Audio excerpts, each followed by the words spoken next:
Ako si Daniel, di nyo kilala, pero ito nangyari sa araw ko. Magandang buhay! Maaga na nga din pala kami nag-asikaso at umuwi na kami ng Laguna at may aasikasuhin din kami.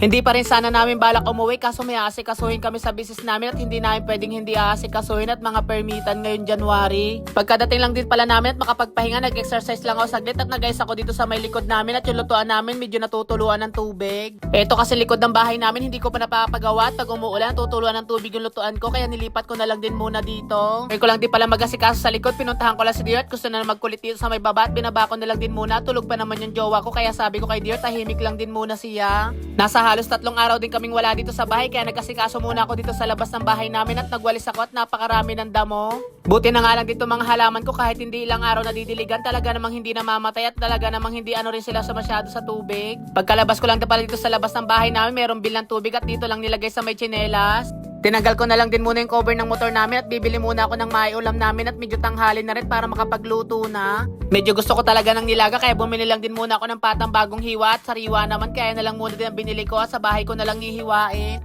Napakaganda rin kasi itong okra kaya napakuha na din ako at kumuha lang din ako ng kaunting pechay at saka Baguio beans. Talaga namang napakamahal ng pechay Baguio pero kumuha pa rin ako ng kahit kaunti at masarap din naman to sa nilaga at kumuha na din ako ng sili. Talaga nga masasabi ko na ang mga panlawak talaga sa ulam, talaga naman kasing price na rin ng mga karne ngayon, napakamahal na rin naman talaga. Minsan nga din ay pagbibili ako ng mga gulay lang, talaga mas mahal pa sa karne, kaya minsan na lang din talaga sumasalo na lang din ako sa jowa ko ng ulam at minsan ay pinagtitiisan ko na lang din yung allergy ko. Nahihirapan din kasi ako minsan mag-budget ng pera na pambili ng ulam, kaya minsan talaga nagtitiis na lang din ako, nakikihati ako sa jowa ko at napakamahal din naman talaga ng mga bilihin. Ang gusto ko din naman talaga sa nilaga ay napakaraming gulay at talaga naman kinakain ko ay more in gulay lang talaga. Medyo nahihirapan nga lang kami ngayong araw at medyo wala kaming tubig ngayon at inaasikaso daw yung tangke ng tubig. Ito pala likod ng bahay namin, may screen kaya nilagyan ko na lang din muna ng mga halaman at dagdag lamig din dito sa bahay sa loob. Napakaganda rin naman kasi tingnan pa sa loob pag may halaman dito sa may screen na to at nakakadagdag ng lamig sa katawan. Medyo naiinitan kasi yung halaman ko doon sa may harap kaya nilipat ko na lang din muna dito sa likod ng bahay namin. Medyo matigas pa nga pala yung pata kong binili kaya pinalambot ka na lang din muna at nagkape na lang muna ako dito sa loob ng bahay.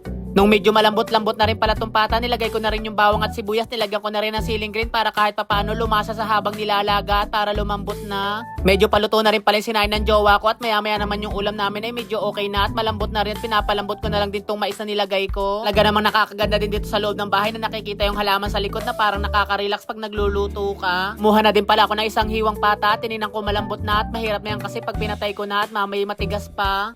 Medyo okay na rin pala yung pata at nilagay ko na tong pechay Baguio at mabilis lang din naman tong maluto at ilang bulak na lang to ay okay na. Pag nagluluto din kasi kami ng ulam, umaabot ng hapon at 2 ulaman namin to kaya isang lutuan na lang din. Medyo nahihirapan din talaga lang ako dito sa lutuan ko neto at walang taklob at hindi ko na malayan kung saan na napalagay. May katagalan din talaga yung niluto kong ulam kaya sabi ko sa jowa ko ay kumain na kami at anong oras na rin. Kinahaponan lang din pala nakatulog kami at pagkagising ko nag-asikaso lang ako nitong labahin namin at napakarami na at gabundok na.